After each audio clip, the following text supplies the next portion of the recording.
Hello, I am the Irish guy, and yes, the Premier League predictions are back. Who missed them? Did anyone miss them? I'll tell you who didn't miss them. Me. Because, lads, because of these Premier League predictions last season, it means now I have to do, what, 30 different forfeits? I was only ever supposed to do one. But yeah, no, because of, thankfully, that lovable old scamp Adam P., I've got to do loads and loads and loads, and honestly, by the end of the season, I'm going to have lost the will to live. Isn't one of them where I have to run across Africa? Oh, I knew I shouldn't have taken so many digs at Alfie over the years. But lads, okay, these are the Premier League predictions, and yeah, I'm gonna go through and give you my predictions since I'm so brilliant at predictions. I'm not. The Bamford tattoo on my foot will test of that. But look, you call my foot rotten. Right, can I just ask though one question? Okay, what is AI slop?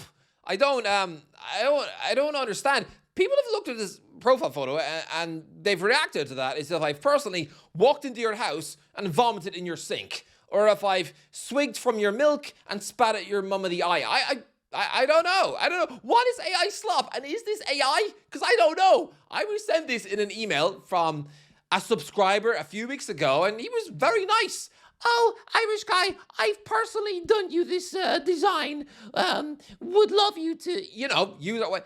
And I did, but is it AI? Was I hoodwinked? Am I tricked? Why is it so offensive? Tell me in the comments, okay? Because, yeah, I mean, if this profile photo is a massive offense to you, if it's the equivalent to me, I don't know, telling you that I want to eat your dad's toes in a sandwich, you can tell us later in the day. I can't think of anything to say. Seriously, you're all reacting to this as if I've uploaded a photo of an inside-out baby. But anyway, okay, look, let's get on with the predictions. Right, let's go.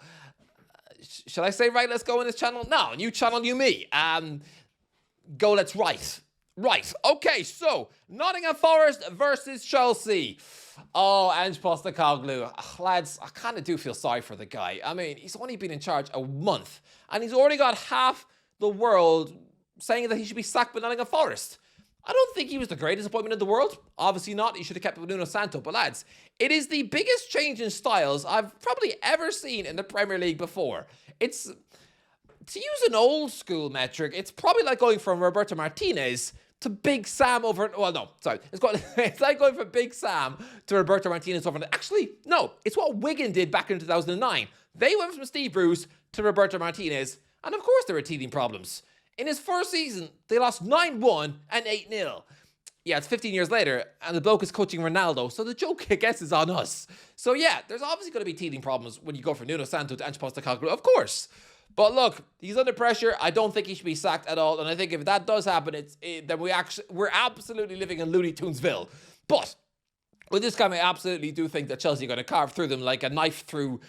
well, I'm now thinking of that breakfast the Teletubbies used to have. It's on my brain now. What was that thing they had? Tinky Winky used to gorge himself on it. I don't know. He was a fat lump of cheese. What was it? The Hoover used to eat it. Tubby toast. Tubby toast. That was it. Chelsea are going to carve through Forest as if they're made of tubby toast. Yeah, that's weird how making Teletubbies references. Yeah, I haven't even seen it in about 20 years. Why is that still in my brain? Probably because I'm hungry. But look, okay, Chelsea 2-1. Okay, Cole Palmer with both. One for Nottingham Forest to Igor Jesus as Postecoglou finally realizes that Chris Wood is just a used up old lunchbox. And yeah, I'm going to go with the Chelsea win here. And I'm so confident of that if Chelsea don't win, then I will eat peanut butter off strangers' knee at a bus stop. Oh, won't that be fun and cute? No, it won't. Why do I do things like this to myself? Okay, right, moving on to the next one. Brighton versus Newcastle. Newcastle win! Newcastle will gobble up the hipster club as if they are a big fat bowl of spaghetti. Or will they? I don't know. I do find it really, really annoying how Johan Weeks is still out injured. Seriously, the club paid £55 million desperately to get him out of Brentford because, really needed a striker quick and all that.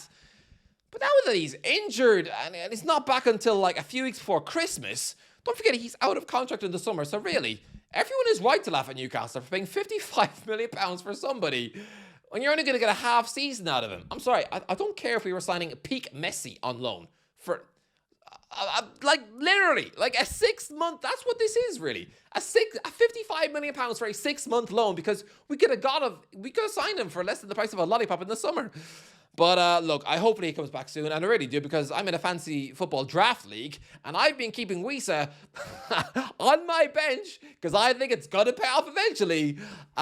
Because there's actually no available strikers to take. Seriously, it's either Wisa or bringing Paddy Bamford. Is he still in the game? Shouldn't be, because he got released. I'm going to go with the 2-0 Newcastle win. I'm going to go with Gordon. He should have some confidence now after being the main man for England midweek. I'm going to go with Gordon, and why not Malik Chow, who I've been really impressed with so far this season. I think he's an absolute beast of a defender. Yeah, 2-0, Gordon and Chow. Right, next up, Burnley versus Leeds. It's going to be a pretty dull and horrible match to watch, right? Your typical 3 o'clock game, which 90% of the world is never going to watch ever. In fact, it's probably going to be the last match of the day, and most people by then would have fallen asleep on the couch covered in ice cream, if they're anything like myself. So, yeah, I'm going to go with a Burnley and Leeds dour 1-1 draw, which actually, no. Let's change all that. I have a feeling that Leeds might actually pick up an amazing last-minute win here. Seriously. I'm going to go with Jadon Anthony against his former club, and then a Leeds equaliser through Dominic Calvert-Lewin. I know, back in Calvert-Lewin to score a goal. What next? Am I going to predict that I'm going to grow a cow out of my fridge? I'm going to go with that. And then a last-minute winner from Gabriel Goodmanson. Why not? To repay back the club after his horror own goal in the final minute against Fulham. I think this is going to be a huge, monumental win for Leeds, which is pretty much going to secure that Daniel Farke indeed doesn't get sacked this season. I think this is going to be a huge Leeds win. Crystal Palace Bournemouth. Oh, Crystal Palace versus Bournemouth always have massive. There's always a lot of goals in this. I mean, I remember that last day game a few years ago where it was like a ridiculous 5-3 where both teams were on the beach and just played out an avalanche of goals. So will it be similar? Nah, but I do think it's going to be a big Bournemouth win. I know Palace are good. They've been really good, but they had their unbeaten streak ended by Everton last time out, and I remember when Arsenal had the weight of the 49 unbeaten run taken out of their hands by Manchester United, and then they just became brittle. Tasting defeat for the first time in yonks. I remember the very next week, I remember watching it on TV, they needed a last-minute goal from Van Persie to salvage a 2-2 draw with Southampton, where Roy Delap scored twice. Yeah, Delap, he's supposed to be only good with his hands, but yeah, he scored 2 actual legitimate goals. I remember. Seriously, my football brain is freakish. I don't even need Wikipedia to look up this stuff. I know it is. I know that happened. Seriously, 95% of my brain is football. The other 5% is just, I don't know, remembering how to breathe. Although, as you saw with the edited stuff, I can't do that very well. Seriously, I breathe like a horse about to give birth. But okay, as for this game, 3-0 Bournemouth win. No, what am I on about? No, we're on to... No, yeah, we are. We're still in this one. All right. Semenyo, El Krupi Jr., my new favourite boy after I discovered he existed only 2 weeks ago, which is very strange for me not to know that a Premier League player was a thing. But yeah, I'm going to go with him. And then, why not Senezi? It's in my fantasy football team. Let's go with him to score the 3rd. Right, going on to the next one then. Man City versus Everton. Do you know what? Man City are not back to their fluid, effervescent best, are they? But Everton are having a really, really good season. However, I'm sure it's written into the contract that Jack Grealish cannot play in this game. Unless Man City have let him play it, in which case that is probably incredibly insulting to the man that they don't even think he's that big a threat. So it's like, okay, fine, just get on the pitch. Which reminds me of actually back when, in 2004 when I was a kid and I saw Lumana Lualua. This would never happen nowadays, but he was on loan from Newcastle at Portsmouth. Newcastle, by the way, going for Champions League football, going head-to-head with Liverpool for the 4th spot. And later on in the season, Lamana Lualua, on loan from Newcastle, comes off the bench against them, scores a last-minute equaliser, and fries our brain. I mean, as a little kid, even I knew that was wrong. You know, he's literally a Newcastle contracted employee, and he was doing backflips on the pitch. That was our own silliness, I suppose, but yeah, that would never happen nowadays. So I'm sure Grealish is not playing in this one. By the way, that is the beauty of this second channel, and that I can just waffle at length about memories and football from my childhood and just stuff like that I wouldn't have time for on the main channel. So yeah. Get ready for a lot of memories about my sad little life. Okay, next. I didn't even get a prediction for this one. 2-1 Man City. Haaland with 2.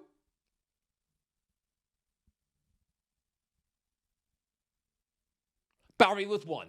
Okay, moving on. Sunderland versus Wolves. Sunderland are doing really well, aren't they?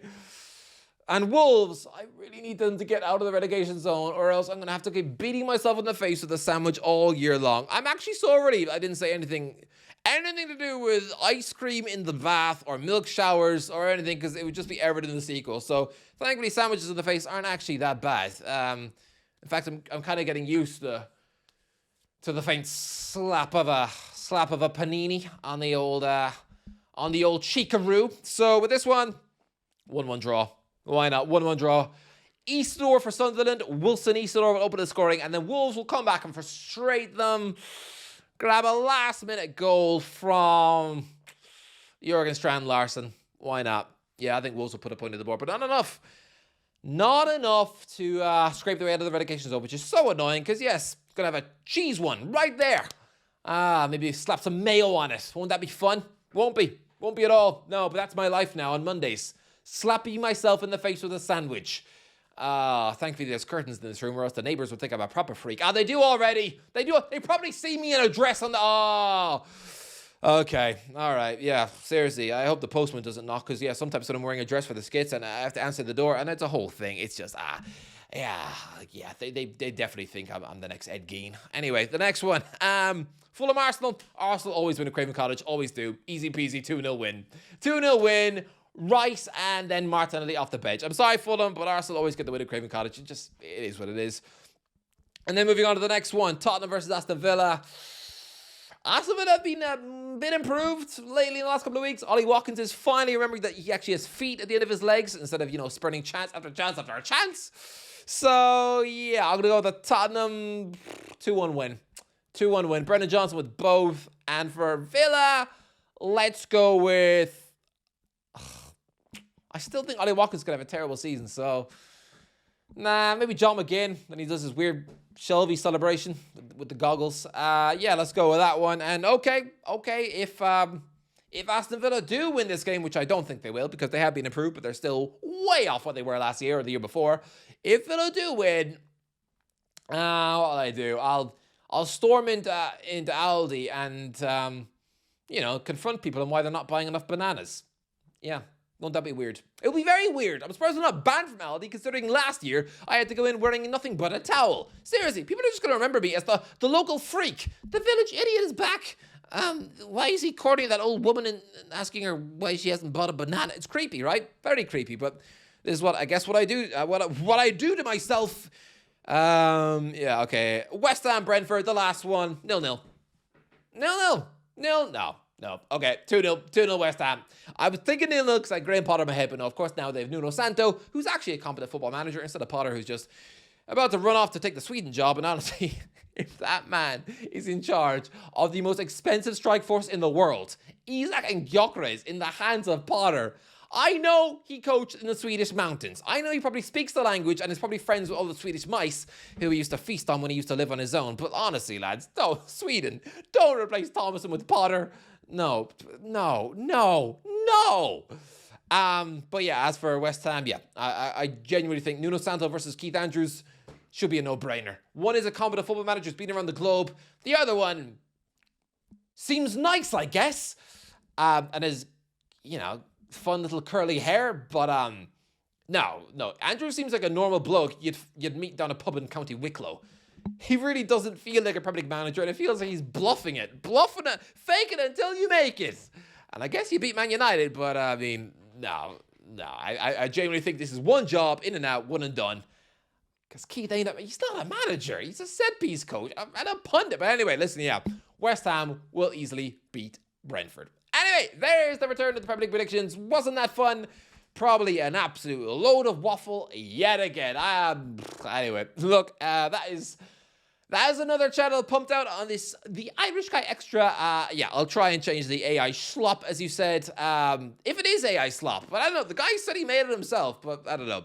Maybe I'll send him an email and say what's going on, because yeah, you're all acting as if I don't know, announced that I like to strangle chickens in my bath. But anyway, that is the end of the video. If you enjoyed the video, don't forget to like, share, and subscribe as always. I'll waffle in a while. That was a suggestion in one of the comments. Yeah. Bye. Yeah, I forgot the Liverpool versus Manchester United game. How? How could you possibly forget the biggest game of the season almost? The biggest game in English football. And I just completely forget it. Shocking. Absolutely. You can tell this is the second channel. It's absolute complete waffle that I'm only now remembering late at night. But yeah, okay, Liverpool versus Man United. I think Man United actually surprisingly recovered pretty well from losing 7-0 a couple of years ago, because, you know, they got that 0-0 for a couple of years ago when I was down at the kickoff doing it with True Geordie. Yeah, travelled the length of the country for the most boring game in the world. That was quite a pointless train journey to see no goals. One of the worst games of all time. Darwin Núñez could not stay on side. And I think, was it last season? It was a 2-2 draw. Amadiano rescuing a point for Man United. 0-0. 0-0 Liverpool versus Man United. No goal scorers. And everyone's going to walk away pretty unhappy. Especially for Anfield. I think Anfield Agenda's head is going to absolutely burst. Yeah, maybe don't say numpty in this stream. Please don't say numpty. Please never say a word again ever starting with the letter N. Just don't do it, Craig. Don't do it. But yeah, I'm going to go with a 0-0. 0-0.